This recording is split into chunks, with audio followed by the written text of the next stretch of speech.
Assalamualaikum warahmatullahi wabarakatuh.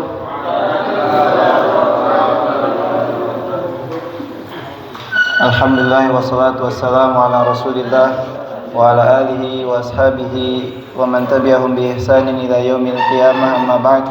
Allahumma alimna ma yanfa'una wanfa' bima 'allamtana warzuqna ilman rabbi zidna ilman warzuqna fahman rabbi shrah li sadri wa yassir li amri wahlul 'uqdatam min lisani yafqahu qawli. Amma ba'd. Qala Nabi sallallahu alaihi wasallam, man salaka tariqan yaltamisu fihi ilman sahalallahu lahu bihi tariqan ilal jannah. Sahalallahu bihi tariqan ilal jannah. Alhamdulillah, pada kesempatan malam kali ini daras kedua setelah daras tadi fikih. Kita sekarang akan mempelajari satu kitab yang sangat masyhur ya, sebagaimana yang dikatakan Ustaz Hanif, Tafsir Al-Jalalain. Tafsir Al-Jalalain. Mungkin sebagian kita masih Tafsir Jalalain itu siapa yang ngasih nama? Mungkin sebagian kita masih belum mudeng bahwa Tafsir Jalalain itu siapa yang ngasih nama, terus siapa yang musannifnya. Kita cuma dengar-dengar aja Tafsir Jalalain. Insyaallah pada kesempatan kali ini kita akan bahas secuil mungkin ya, secuil dari tafsir yang dijelaskan ulama dari syarah-syarahnya. Yang pertama, bismillahirrahmanirrahim, kita mulai bahwa tafsir ini adalah Tafsir Jalalain. Jalal bermakna agung, berarti dua orang yang besar, dua orang yang sangat agung. Jalalain ditulis oleh Jalaluddin Al-Mahalli dan Jalaluddin As-Suyuti. Masyaallah. Imam Jalaluddin Al-Mahalli dan Imam Jalaluddin As-Suyuti. Taib. Jalaluddin Al-Mahalli, beliau lahir pada 791 Hijriah dan meninggal pada 864 Hijriah. Meninggal pada 864 Hijriah. Namanya adalah Muhammad ibnu Ahmad Al-Ansari atau Muhammad ibnu Ahmad ibnu Muhammad Al-Ansari Al-Mahalli Al-Qahiri Asy-Syafi'i. Asy-Syafi'i, beliau Syafi'i, sama kayak Imam Suyuti juga Syafi'i. Jadi dua-duanya penulis ini adalah bermadzhab Syafi'i. Taib. Beliau dilahirkan di kota Al-Mahallah Al-Kubra. Nah, makanya dinisbatkan kepada Mahalli. Mahalli itu Mahallah Al-Kubra, itu nama kota di Mesir. Nama kota di Mesir. Beliau dikatakan para mu'arrikh adalah orang yang sangat pintar, sangat cerdas, sampai pemahamannya itu mufritud dzaka. Mufritud dzaka itu pinternya itu lebih dari biasanya. Itu Al-Mahalli. Beliau sangat banyak menulis tentang ilmu tafsir dan ilmu usul fikih. Ilmu usul fikih yang sudah memusingkan sama dia disyarah lagi. Jam'ul Jawami, puncaknya ilmu usul fikih disyarah lagi sama beliau. Masyaallah. Itu Mufritud Dzaka. Sampai beliau mengatakan, atau sampai ulama mengatakan tentang beliau, ulama tarikh mengatakan tentang Jalaluddin Al-Mahalli ini, ana sebutkan biografi singkatnya biar kita paham kenapa tafsir ini begitu agung di mata para penuntut ilmu. Karena yang menulisnya sangat agung. Beliau dikatakan oleh para ulama muarrikhin, kanal imamu Jalaluddin Mahalli imaman allamatan muhaqqiqan nadzaran mufrituz zaka ayatan fiz zaka. Masyaallah. Imaman, beliau imam. Allamah itu sighah mubalaghah dari alim. Allam, terus lebihnya lagi allamah. Berarti udah di sini siapa yang allamah? Katanya Soim ya. Soim sudah allamah ini. Ya. Jadi allamah itu puncak dari alim, alam, terus allamah. Kalau shaim alamatus sa'ah.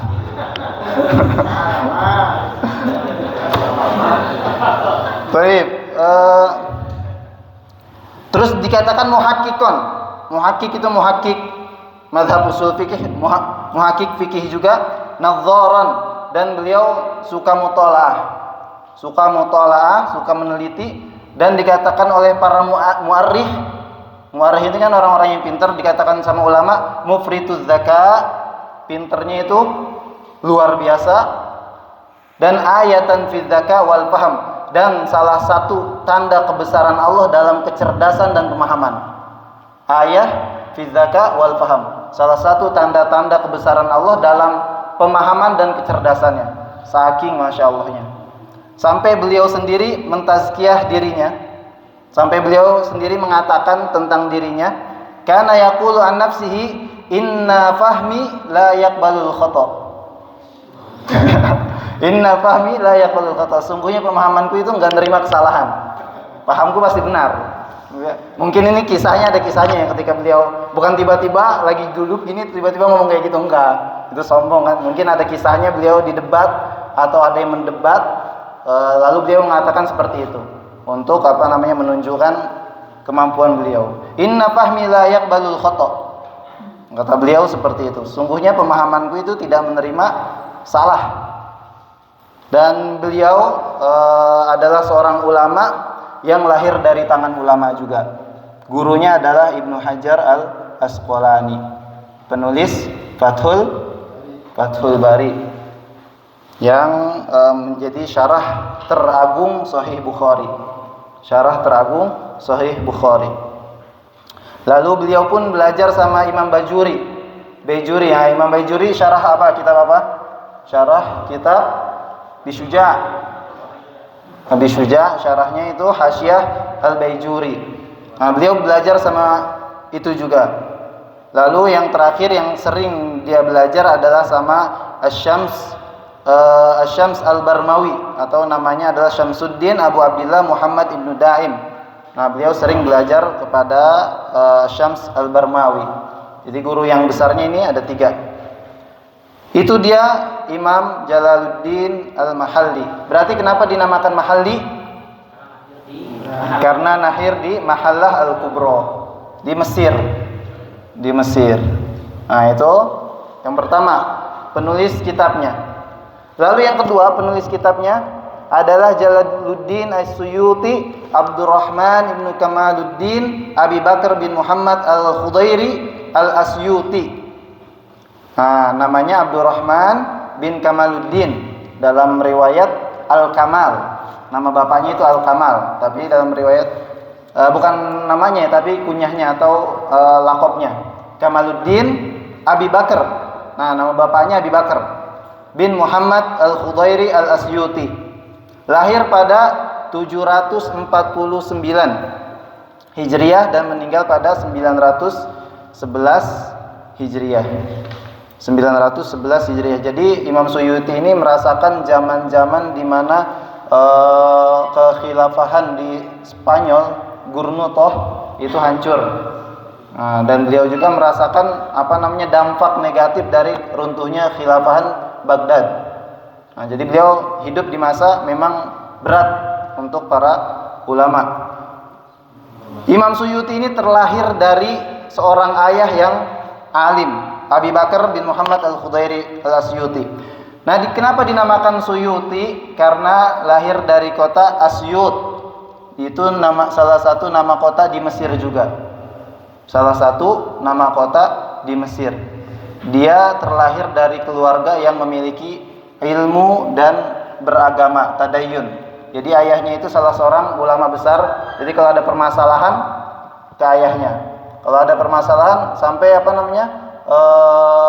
khilafahan atau kerajaan, orang-orang besarnya maksudnya, itu ketika ada masalah kembali ke ayahnya. Dan ini satu faedah, jika keluarga kita baik, memiliki agama yang bagus, akan melahirkan anak-anak seperti Imam Suyuti. Jadi memang nasab itu penting. Jika kita tidak bisa menjadi orang alim, minimal mencintai ulama. Minimal mencintai ulama agar barokahnya kembali kepada keturunan kita. Nah, Imam Suyuti ini bapaknya alim dan keluarganya alim, makanya lahir menjadi seorang alim juga, Masya Allah. Nah, ini bisa dicontoh ya. Ini bisa dicontoh, kita berusaha untuk menjadi alim biar anaknya lahir jadi alim. Lalu nah ini penting ini, Masya Allah. Dalam terjemah beliau, dalam biografi beliau dikatakan, kana manhajus Suyuti fil julus ilal masyayikh wa annahu yakhtar syekhun wahidan. Dia dalam manhajnya dalam menuntut ilmu, Imam Suyuti itu cuma memilih satu syekh aja dan tidak berpindah kecuali meninggal atau telah disuruh pindah sama syekhnya. Jadi Imam Suyuti pernah belajar sama Muhyiddin Al-Kafiji. Beliau memulazamahi syekhnya ini selama 14 tahun tidak pindah syekh. Jadi mulazamah pada satu syekh tidak pindah sampai 14 tahun. Subhanallah. Antum 2 tahun baru di Aroyan. Sisa 12 tahun. Masya Allah. Terus beliau juga bermulazamah setelah gurunya meninggal, mulazamah lagi ngambil Al-Quran sama Syarafuddin Al-Munawi, mengambil Al-Quran dan fikih. Begitupun ngambil sama As-Sabli, mengambil 4 tahun mulazamah sama beliau. Dan dikatakan Imam Suyuti ini belajar ilmu hadis lebih dari 150 syekh. Mengambil ilmu hadis lebih dari 150 syekh. Masya Allah, ini jauh sekali ya. Dan beliau dikatakan adalah a'lam min a'lamil Islam. Beliau adalah salah satu ulama yang paling besar di antara ulama-ulama Islam, Imam Suyuti ini. Sampai dikatakan bahwa tidak ada ilmu dalam Islam kecuali beliau nulis kitab di dalamnya. Tidak ada ilmu dalam Islam, ilmu apa aja, ilmu tarikh, ilmu hadis, ilmu fikih, ilmu apa lagi, Masya Allah. Beliau kecuali nulis di dalamnya satu kitab. Saking ininya. Sampai beliau mengatakan tentang dirinya sendiri, saya ini adalah mujtahid mutlak. Saya ini adalah mujtahid mutlak. Nah, seperti itu Imam Suyuti. Bukan sombong ya, tapi untuk mengabarkan kepada yang lain atau ada hal yang tentunya beliau ketika ngomong seperti itu husnudzon kepada para ulama. Taib, dan beliau pun belajar sama perempuan-perempuan. Masya Allah ya, enggak malu beliau belajar sama perempuan. Diriwayatkan beliau belajar sama Aisyah binti Jarullah, Kamaliyah bintu Muhammad Al-Hashimiyah. Nah, itu tidak ragu dan tidak sungkan untuk belajar sama yang ilmunya di atas dia. Jadi perempuan ini udah sampai balagoh martabatul ilm yang sangat lebih dari laki-laki gitu. Jadi makanya beliau berani mengambil kepada perempuan tersebut. Nah, kenapa disebut tafsir Jalalaini? Karena ditulis oleh dua Jalaluddin ini, Jalaluddin Al-Mahalli dan Jalaluddin As-Suyuti. Jadi sebenarnya ini yang namain bukan beliau berdua. Beliau berdua cuma nulis, cuman ulama tidak dikasih nama sama dia, cuman ulama memberikan nama. Ini tafsir Jalalain. Tafsir yang ditulis oleh dua orang yang jalal, dua orang yang agung. Nah, Imam Al-Mahalli itu menulis surat Al-Fatihah, terus tafsir surat Al-Kahfi sampai An-Nas. Jadi Al-Fatihah terus lengkap lewat, terus nulis surat Al-Kahfi sampai surat An-Nas. Itu beliau yang nulis tafsirnya. Sedangkan dari surat Al-Baqarah sampai surat Al-Isra itu yang nulis siapa? As-Suyuti. Jadi sebelum selesai Mahalli ini udah meninggal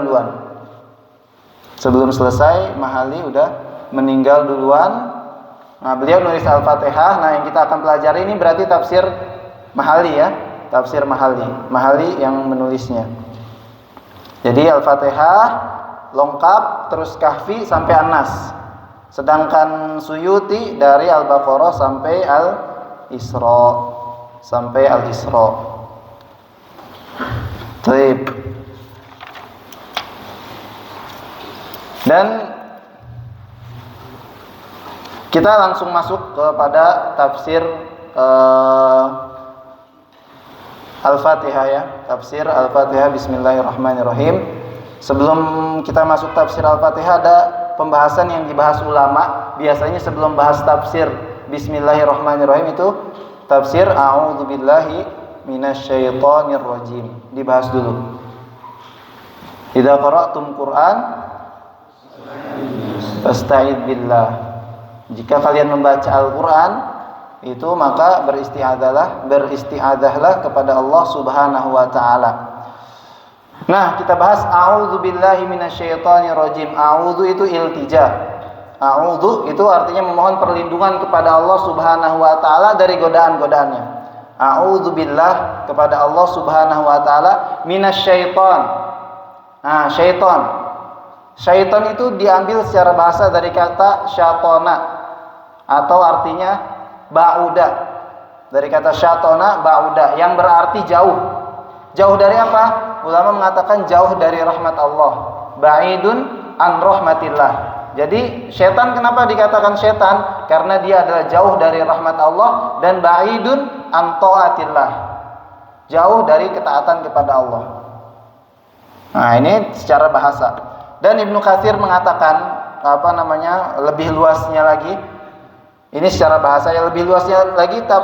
Ibnu Katsir mengatakan, waqala Ibnu Katsir rahimahullah taala wa syaitanu huwa kullu mutamarridin minal jinni wal insi wad dawabi wa kulli syai. Kata Ibnu Katsir, syaitan itu adalah setiap mutamarrid. Mutamarrid itu adalah orang yang bangkang, orang yang tidak taat, orang yang kalau dikasih tahu ngeyel. Bukan orang ya, yang dikasih tahu ngeyel.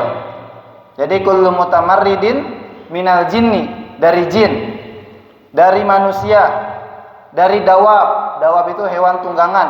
Atau wa ghairu dzalik kata Imam Ibnu Katsir, wa kullu syai', wa kullu syai'. Nah, jadi Ibnu Katsir mengatakan kalau jin yang susah diatur namanya syaitan. Kalau manusia yang susah diatur namanya syaitan. Hewan yang susah diatur namanya, nah ya begitu kata Ibnu Katsir rahimahullah taala. Jadi syaitan itu setiap yang susah diatur dari jin, manusia, hewan tunggangan dan yang lainnya. Taib. Kenapa kita diperintahkan atau dikhususkan untuk mengucapkan a'udzubillahi minasyaitonirrajim ketika membaca Al-Qur'an? Padahal secara umum kita diperintahkan untuk beristi'adzah di setiap perkara. Beristi'adzah di setiap perkara. Tapi kenapa dikhususkan sama Allah? Fa idza qara'tum Qur'an fasta'id billah. Kenapa dikhususkan? Karena ulama mengatakan li'annal Qur'an masdarul hidayah. Wasyaiton masdarud dolalah. Ya. Karena Al-Qur'an itu masdar hidayah, sedangkan syaitan adalah masdar dolalah. Jadi ketika kita ingin baca Quran, syaitan itu maksimal banget menggoda kita. Ini jangan-jangan syubhat. Ini jangan-jangan ada sesuatu. Makanya banyak firqah-firqah sesat itu sesat karena apa? Bukan karena diambil dari selain Quran, karena diambil dari Quran tapi pemahamannya salah. Ya toh? Pemahamannya salah. Diambil dari As-Sunnah tapi pemahamannya salah. Nah, itu syaitan kerjanya.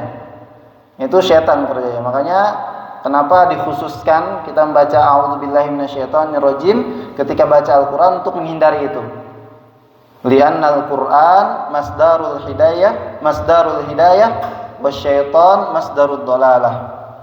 Nah, jadi kita ketika a'udzubillahi minasyaitonirrajim itu benar-benar menyerahkan diri kita kepada Allah Subhanahu wa taala dari godaan-godaan yang sifatnya tidak bisa kita hindari. Kita lagi baca Al-Qur'an ternyata syubhat, ternyata kita tertimpa syubhat. Banyak orang-orang yang cerdas tapi Allah tidak kasih hidayah di atas kebenaran. Di atas kebenaran biasanya orang-orang filsafat, orang-orang ini yang mungkin sekarang gelarnya sudah doktor, profesor tapi tersesat karena tidak bisa dikasih hidayah. Karena hidayah itu bukan punya orang yang pintar. Hidayah itu punya Allah Subhanahu wa taala. Allah kasih kepada siapa aja yang dikehendaki. Sampai saya lupa namanya itu, sampai ulama filsafat sezaman dengan Imam Ghazali, beliau itu kalau debat masalah filsafat nggak ada yang ngalahin. Kalau debat masalah filsafat nggak ada yang ngalahin, ilmu kalam nggak ada yang ngalahin. Tapi ketika matinya beliau apa? Ketika ingin mati beliau apa mengatakan, seandainya saya memiliki akidah sebagaimana akidahnya Ajuz Khurasan, sebagaimana saya memiliki akidahnya orang tua di Khurasan. Maksudnya udah akidahnya salim, akidahnya benar. Nah, itulah hidayah Allah Subhanahu wa taala, enggak memandang kecerdasan, tapi memandang penyerahan diri kita kepada Allah Subhanahu wa taala ketika meminta ihdinas siratal mustaqim. Ihdinas siratal mustaqim. Nah, itu beberapa pembahasan tentang a'udzubillahi minasyaitonir rajim. Lalu yang selanjutnya, bismillahirrahmanirrahim. Bismillahirrahmanirrahim. Ini bi harfu jar ism. Isim itu berbeda ulama pendapat apakah diambil dari kata sumu yang berarti tinggi. Jadi isim itu berasal dari kata bahasa Arabnya itu sumu, dan ini pendapat Basriyin, orang-orang Basrah. Jadi mengatakan isim itu berarti tinggi artinya. Sedangkan pendapat Kufiyin mengatakan isim itu berasal dari kata simatun atau wasmun, yang berarti tanda, alamat. Nah, ini pendapat Kufiyin. Jadi pendapat yang pertama mengatakan isim berasal dari kata apa? Sumu, yang berarti tinggi. Yang kedua berasal dari kata wasmun, yang berarti tanda. Jadi tanda akan adanya Allah Subhanahu wa taala, itu wasmun. Lalu para muhakkik mengatakan bahwasanya yang sahih ismun bismi, ismun itu berasal dari kata simatun atau sumu, berasal dari kata tinggi. Kenapa? Soalnya jamaknya itu asmaun. Kalau berasal dari kata wasmun, jamaknya aswamun atau ausamun. Paham bedanya ya? Kenapa ism jamaknya asma? Nah, ini yang udah belajar lughah, ini ngerti. Ismun kenapa jamaknya asma? Karena berasal dari kata sumu. Tapi kalau ismun bermakna wasmun, yang berarti tanda, itu jamaknya ausam. Nah, makanya yang lebih sahih kata muhakkik adalah pendapat Basriyin. Jadi bismillahirrahmanirrahim. Bismillah.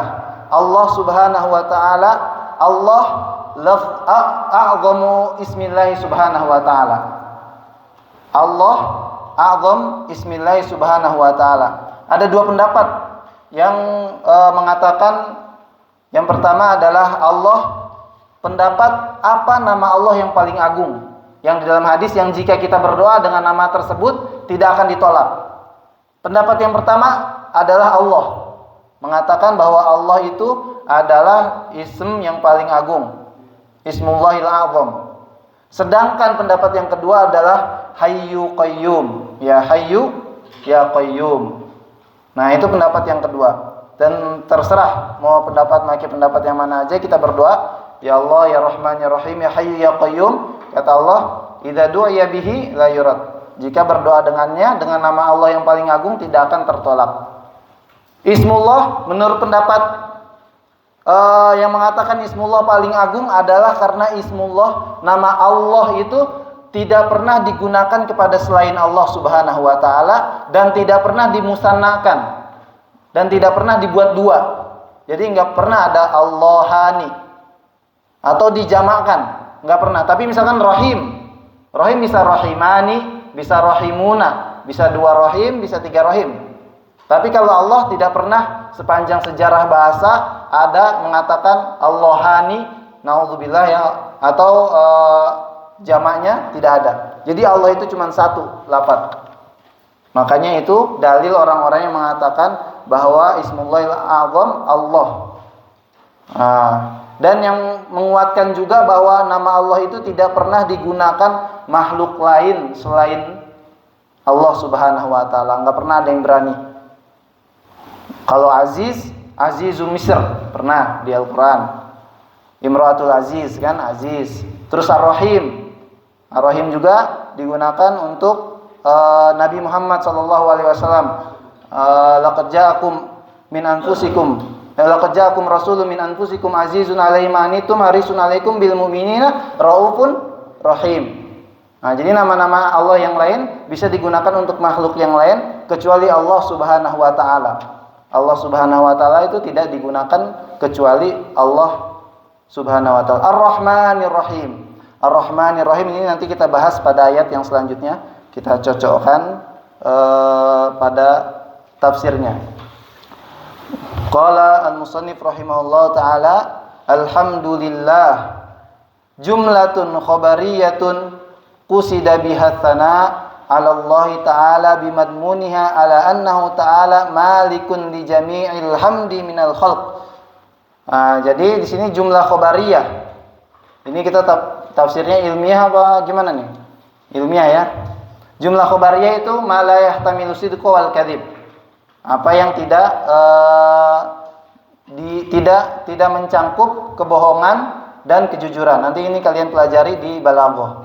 Jadi jumlah khabariyah itu adalah jumlah yang la yahtamilu sidqa wal kadzib atau yahtamilu sidqa wal kadzib apa? Yahtamilu sidqa wal kadzib. Dia mengandung kebenaran dan kejujuran. Kebenaran dan kebohongan. Jadi jumlatul khabariyah itu beda dengan jumlah insya'iyah. Jumlah insya'iyah itu adalah jumlah yang dia misalnya fi'il amr, fi'il nahi atau doa, itu jumlah insya'iyah, tidak ada kemungkinan bohong di situ. Atau tidak dikatakan orang yang berdoa itu bohong. Iya enggak? Orang yang berdoa tidak dikatakan dia jujur dan dia bohong. Tapi kalau misalkan saya bilang Ja'a Zaidun ini jumlah khabariyah. Datang Zaid. Ini bisa dikatakan bohong atau benar. Nah, ya kan? Tapi kalau jumlah insya'iyah, jumlah yang tidak mengandung itu semua. Seperti doa, fil amr misalnya idhab, pergilah kamu. Ini enggak dikatakan ini orang ini jujur apa bohong. Pergilah kamu. Tidak dikatakan orang ini jujur apa bohong. Nah, maksudnya itu jumlah khabariyah qusida biha tsana. Yang dimaksud dengannya as-tsana 'ala Allahi bimadmuniha. Afwan, ada yang kelewat ya? Makiyatun, la haula wala quwata illa billah. Sebelumnya ada yang kelewat. Nah, ada yang kelewat makiyatun. Al-Fatihah diturunkan di Mekah. Sabu ayatin bil basmalah in kanat minha. Jadi ada yang mengatakan bismillah di Al-Fatihah itu tidak termasuk ayatnya. Tapi yang mengatakan bismillah itu ayatnya lebih kuat. Dan kita memakai pendapat yang itu. Bismillah dalam Al-Quran itu adalah, dalam Al-Fatihah itu termasuk ayat yang di antara 7 ayat tersebut. Wasabi'ah siratul ladzi atau siratal ladina, atau ayat yang ketujuh adalah siratal ladina. Jazakallahu khairan. Masyaallah, kemarin gara-gara kopi ini enggak bisa tidur kan.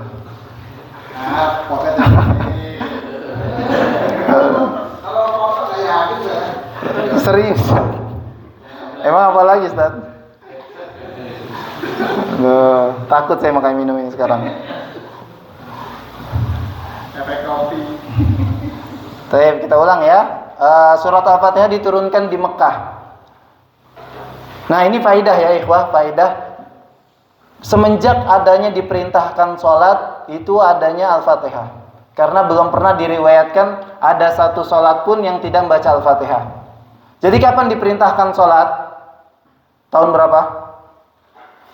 Kapan Isra Mi'raj? Tahun berapa Hijriyah ya ashabu sirah? Kan? 10 Masehi? Siapa yang bilang 10 Masehi? 10 Hijriyah. 10 Hijriyah bukan Masehi. 10 Hijriyah. 10 Hijriyah itu diperintahkan sholat. Tapi dikatakan sebelum diperintahkan sholat 5 waktu, di sana ada perintah sholat juga. Perintah sholat ketika terbit matahari dan ketika terbenam matahari. Dan di situ sudah ada surat Al-Fatihah. Meskipun tidak ada asbabun nuzulnya yang pasti riwayatnya, tapi dikatakan tidak pernah diriwayatkan satupun ada satu sholat yang tidak menggunakan Al-Fatihah. Itu dalilnya, makanya setiap sholat pasti ada Al-Fatihahnya. Nah itu, dan ini tanda bahwa dia makiyah pasti. Dia makiyah, karena pertama sholat di Mekah. Terus 7 ayatin bil basmalah, dan dia 7 ayat dengan bismillah. Nah, makanya kita mazhab Syafi'i harus menjaharkan bismillah. Karena ya termasuk ayat sebagaimana ayat alhamdulillahirabbil alamin. Nah, dan mazhab-mazhab yang lain pun mengatakan tidak perlu dikeraskan, tapi disirkan aja. Seperti itu, bismillahirrahmanirrahim, alhamdulillah baru dijaharkan, tapi tetap membaca bismillah. Terus yang selanjutnya, wasabi'a siratul ladzina an'amta 'alaihim, sampai akhir itu ayat yang ketujuh ya. Wa illam takun minha fasabi'atu ghairul maghdubi. Jadi di sini kata musannif mengatakan kalau bukan siratal ladzina an'amta 'alaihim itu ayat ketujuh, kalau enggak dari mulai ghairil maghdubi. Nah, dari mulai ghairil maghdubi 'alaihim waladdallin itu ayat ketujuhnya. Kan kalau di mushaf kita siratal ladzina itu ayat ketujuhan. Nah, tapi kata beliau kalau enggak itu kemungkinan ghairil maghdubi 'alaihim waladdallin itu ayat ketujuhnya. Fasabi'atu ghairul maghdubi 'alaihim ila akhirih wa yuqaddaru fi awalihi qulu. Nah, ini istinbat ulama. Jadi sebelum alhamdulillahirabbil alamin itu ada lafaz yang muqaddar. Itu ada lafaz yang muqaddar, takdirnya apa? Qulu. Katakanlah. Katakanlah wahai manusia.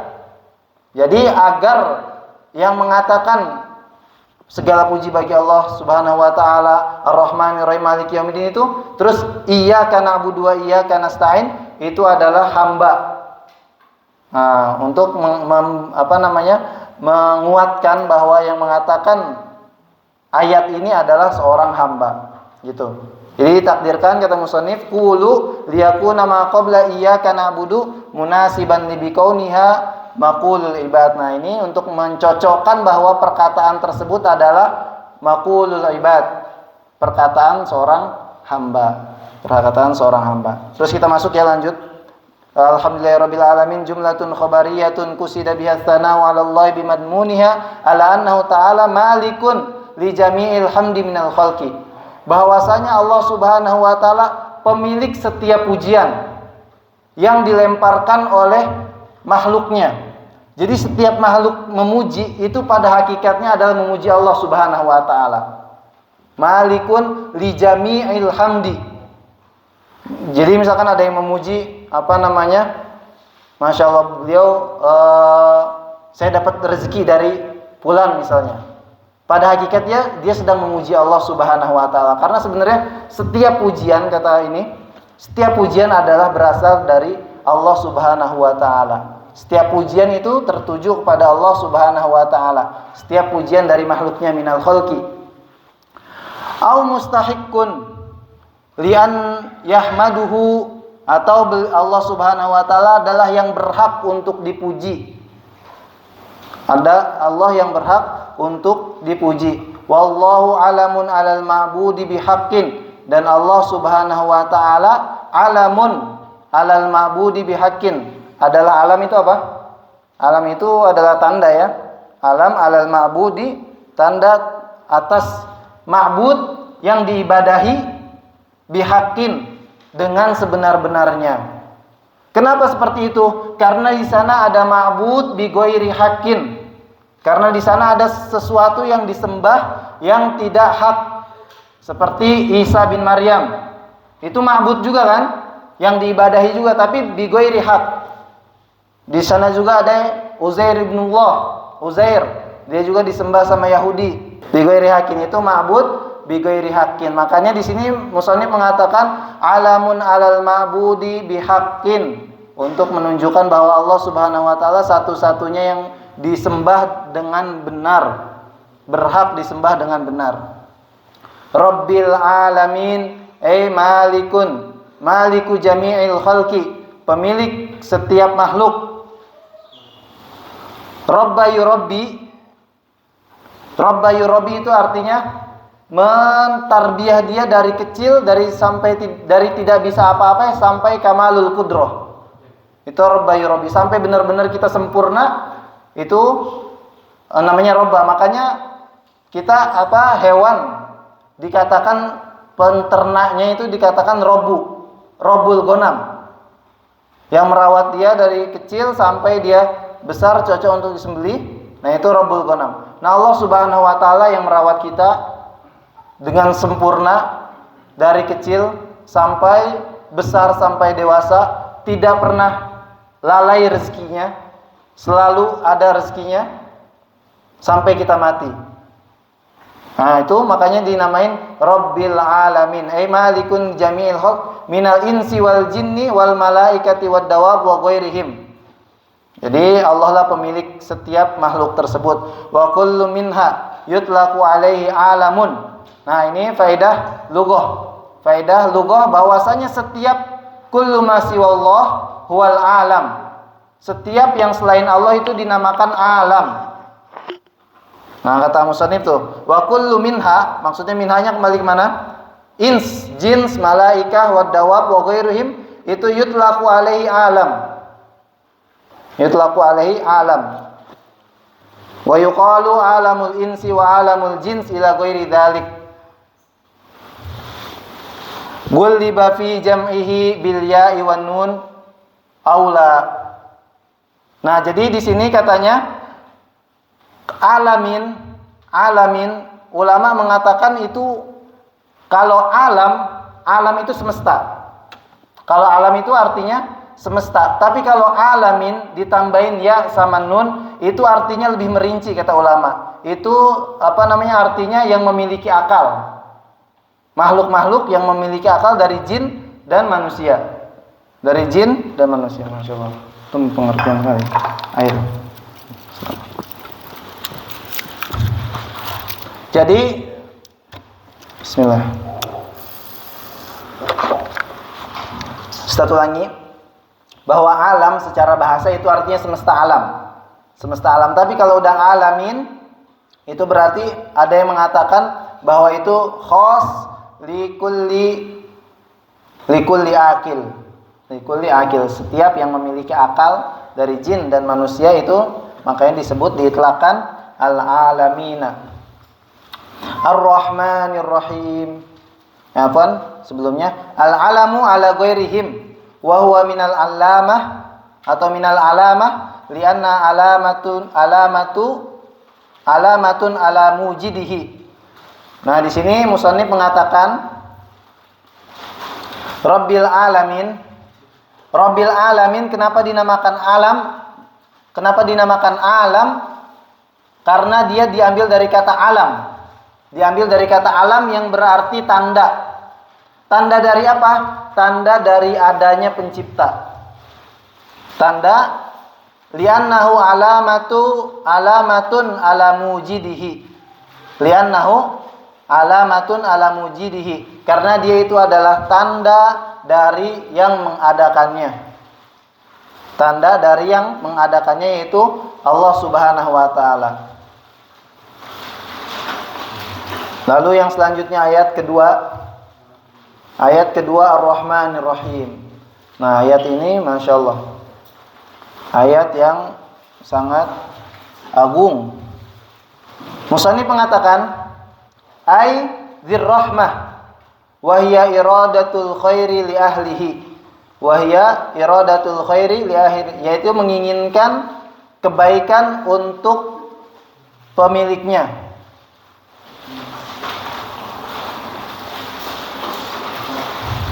Kelas dibagikan rotinya. Baik. Ar-Rahmanir Rahim. Ikhwah, ini di sini musannif menjelaskan bahwa maksud dari Ar-Rahman Ar-Rahim adalah dzirrahmah, yaitu yang memiliki kebaikan, yang menyampaikan kebaikan kepada ahlinya, kepada sahibnya. Ini pendapat beliau, pendapat Imam Mahalli. Sedangkan pendapat ulama-ulama sebelum beliau, ini jadi beliau ditakwil ya. Ar-Rahman, Ar-Rahim itu ditakwil sama beliau yang bermaksud iradatul khair.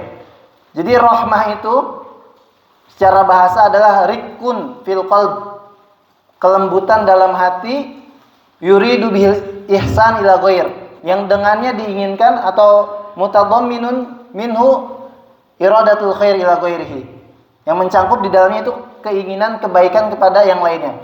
Lembutnya hati. Nah, Imam Mahali berpendapat bahwa Allah nggak cocok dikatakan memiliki hati seperti nanti sama seperti makhluknya.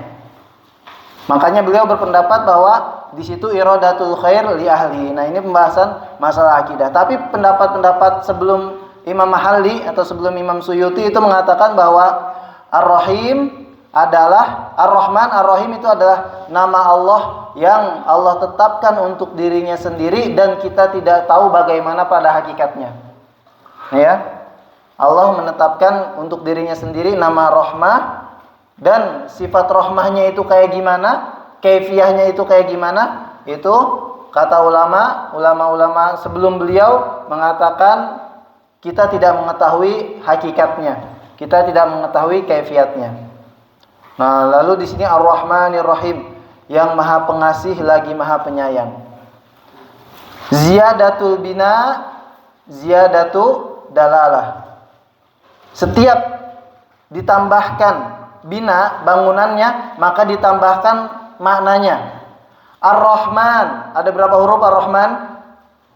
Apa bedanya Ar-Rahman sama Ar-Rahim? Yang Maha Pengasih lagi Maha Penyayang. Apa? Ar-Rahman, Ar-Rahim apa bedanya?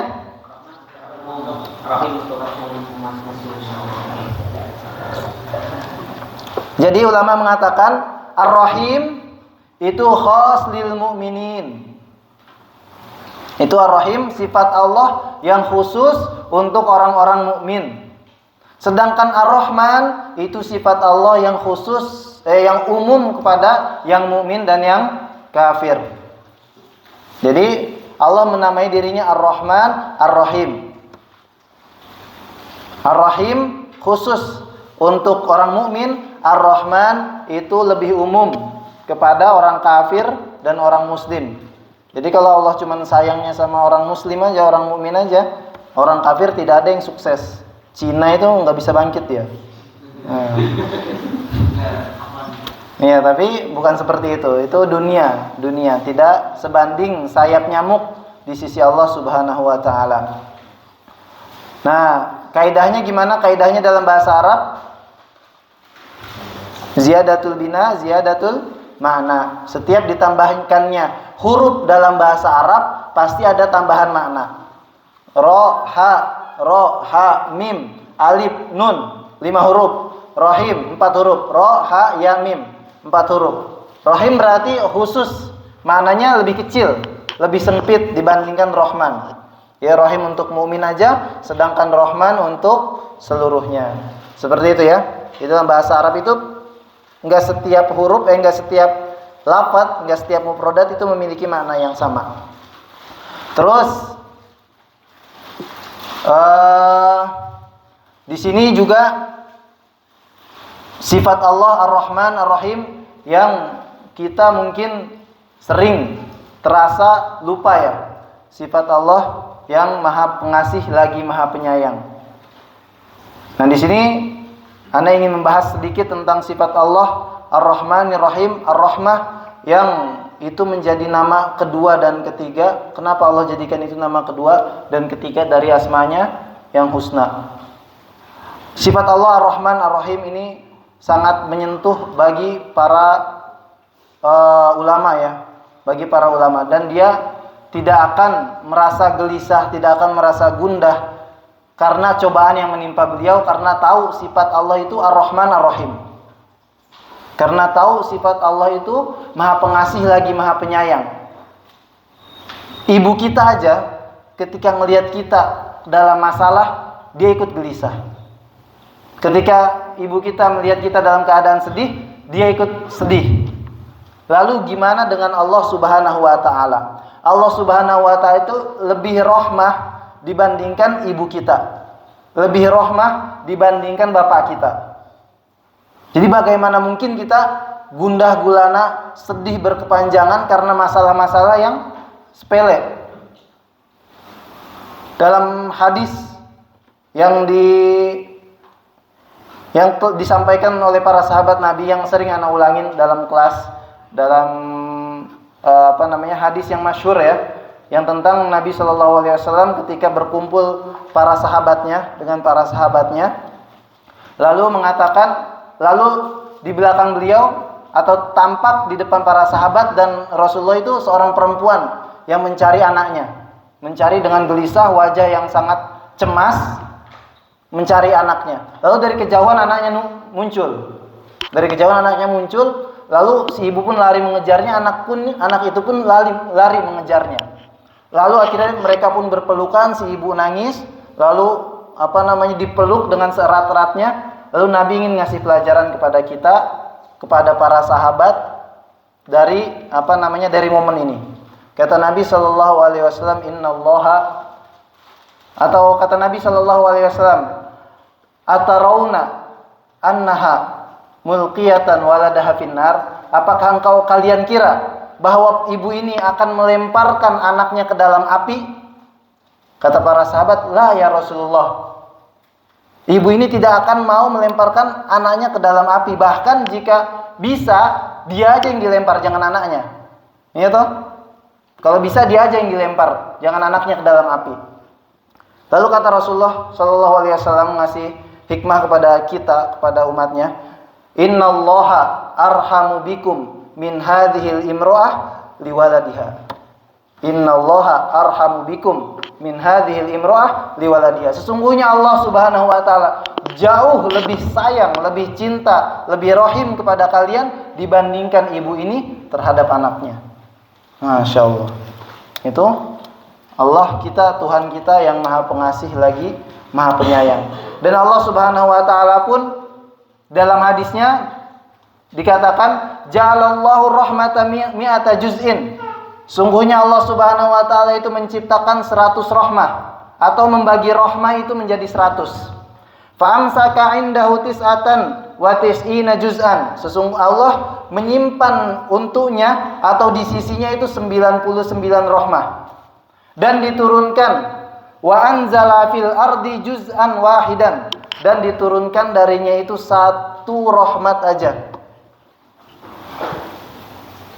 Famin dzalikal juz, dan dari 1 rahmat itu yatarahamul khalqu, dan dari 1 juz itu para makhluknya saling menyayangi hatta tarfa'ul faras hafiraha an waladiha khasyata an tusibahu, sampai-sampai gajah mengangkat kakinya dari anaknya karena takut untuk menyakitinya.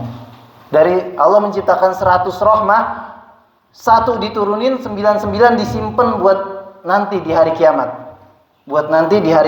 Dan dari 1 itu Allah membuat kasih sayang seluruh hambanya sampai gajah tidak berani menginjak anaknya.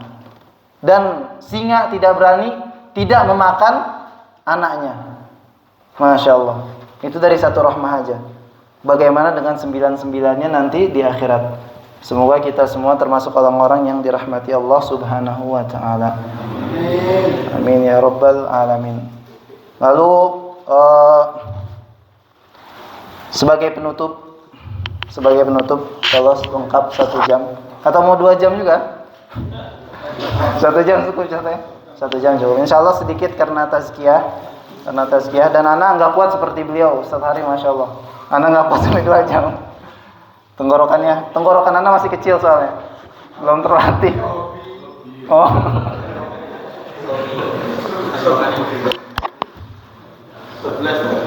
Sampai jam. Enggak bisa, tenggorokan anak masih kecil, Ustaz. Baik, yang terakhir anak mau bawakan kisah. Ini kisah yang sangat bagus ya untuk kita mengambil hikmah dari kisah ini. Kisah yang diceritakan oleh Ibrahim bin Adham. Kisah yang diceritakan oleh Ibrahim bin Adham. Ini beliau adalah mantan orang kaya. Bapaknya itu ibaratnya sultan. Kisah taubat dia, kisah hijrah dia diceritain dalam Hilyatul Aulia, kisah taubat beliau. Bukan taubat ya, hijrah. Ketika beliau orang kaya kan, beliau akhirnya ingin main-main. Lalu beliau bermainlah kuda sambil memanah. Lalu ketika bermain kuda sama pasukannya, sama anak buahnya, lalu terdengar dari langit seseorang yang mengatakan, "Ma hadza ya Ibrahim?" Apa ini? "Ma hadza lahu ya Ibrahim?" Sendau gurau apa yang kamu lakukan sekarang Ibrahim? Alam ya'ni lil ladzina amanu an takhsha qulubuhum li dzikrillah. Oh, bukanlah telah datang waktu untuk orang-orang yang beriman mengingat Allah Subhanahu wa taala? Lalu Ibrahim pun tertegun, terdiam, lalu melepaskan hewan kendaraannya, lalu langsung hijrah, dari situ langsung menuntut ilmu dan jadi ahli ibadah. Nah, ini Ibrahim bin Adham. Yang Anda ingin kisahkan bahwa pada suatu hari Ibrahim bin Adham pernah untuk kita mengetahui bagaimana rahmat Allah Subhanahu wa taala ini berkaitan dengan Ar-Rahmanur Rahim. Ibrahim bin Adham pernah melewati suatu pasar. Di pasar tersebut beliau melihat seorang laki-laki a'ma, buta, baros, kulitnya putih-putih, maktu'ul yad, tangannya terpotong dua-duanya, wa maktu'ur rijl, kakinya terpotong dua-duanya, wa mulqan fi syari'i suq, dan dia terpinggirkan di pinggir pasar. Beliau memperhatikan, saya ingin tahu dari mana Allah ngasih rezeki orang yang seperti ini, nggak punya tangan, buta, kulitnya kayak gitu, putih-putih, nggak ada orang yang mau deketin, kakinya buntung, terus terlempar di pinggir pasar. Lalu Ibrahim pun mengatakan, saya akhirnya memperhatikan beliau, saya perhatikan, lalu hingga tiba-tiba datang seorang yang tiba-tiba memasukkan makanan ke mulut si orang yang cacat ini. Lalu orang yang cacat ini mengatakan, Masya Allah, beliau mengatakan, Alhamdulillahi ala ni'amihil kathirah wa minanihil azimah. Sungguh Maha suci Allah Subhanahu wa taala yang telah memberikanku ala ni'amihil kathirah, terhadap nikmatnya yang sangat besar, yang sangat banyak, wa minanihil azimah, dan karunia-karunia yang sangat agung. Lalu Ibrahim bin Adham tertegun, ini orang potong tangan, buta, kulitnya kayak gini, kok bisa ngomong kayak gitu? Alhamdulillah ala ni'amil katsirah wa minanihil azimah. Lalu akhirnya Ibrahim bin Adham pun mendatangi laki-laki tersebut. Wahai fulan. Lalu sang cacat tersebut mengatakan, ya Ibrahim. Tiba-tiba tahu si cacat ini. Tiba-tiba tahu bahwa yang datang adalah Ibrahim. Anta Ibrahim bin Adham, min aina arafta, katanya. Dari mana engkau tahu? Kata dia, ma jahiltu syai'an muz araftullah. Saya tidak jahil terhadap sesuatu pun setelah saya mengenal Allah Subhanahu wa taala. Lalu beliau mengatakan, wahai laki-laki, wahai rajul, tadi apa yang kau katakan ketika ada seseorang yang datang kepadamu memberi makanan kepadamu? Saya mengatakan alhamdulillah ala ni'amihil katsirah wa minanihil azimah. Lalu Ibrahim mengatakan, bagaimana kamu mengatakan seperti itu sedangkan kamu dalam keadaan seperti ini? Lalu laki-laki tersebut mengatakan, bagaimana aku tidak bersyukur kepada Allah Subhanahu wa taala terhadap nikmat yang besar? Bagaimana aku tidak bersyukur kepada Allah Subhanahu wa taala terhadap karunia-Nya yang agung? Karena alam yubkili lisanan dzakiran wa qalban syakiran. Bukankah Allah Subhanahu wa taala mengambil seluruh badanku tapi menyisakan lisan yang selalu berzikir dan hati yang selalu bersyukur. Alam yubkili lisanan dzakiran wa qalban syakiran. Bukankah Allah Subhanahu wa taala menyisakan lisan yang selalu berzikir untukku dan hati yang selalu bersyukur kepadanya? Oleh karena itu, kita sebagai seorang yang Allah beri karunia yang tidak terhitung, semoga bisa mengambil hikmah dari kisah laki-laki tersebut, yang bisa menjadi pegangan hidup kita seterusnya ketika tertimpa musibah, ketika ada ujian yang menimpa kita, bisa jadi pegangan dan bisa jadi pelipur lara kita. Naktafi, semoga yang sedikit ini bermanfaat bagi kita, dan antum semua diterima amal ibadahnya, diangkat dosa-dosanya, dijauhin dari segala mara bahaya, diangkat seluruh penyakitnya, dan dikumpulkan bersama orang-orang yang dicintai di surganya kelak.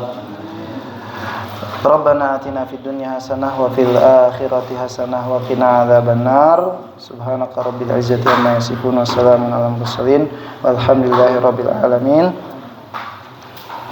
Assalamualaikum warahmatullahi wabarakatuh.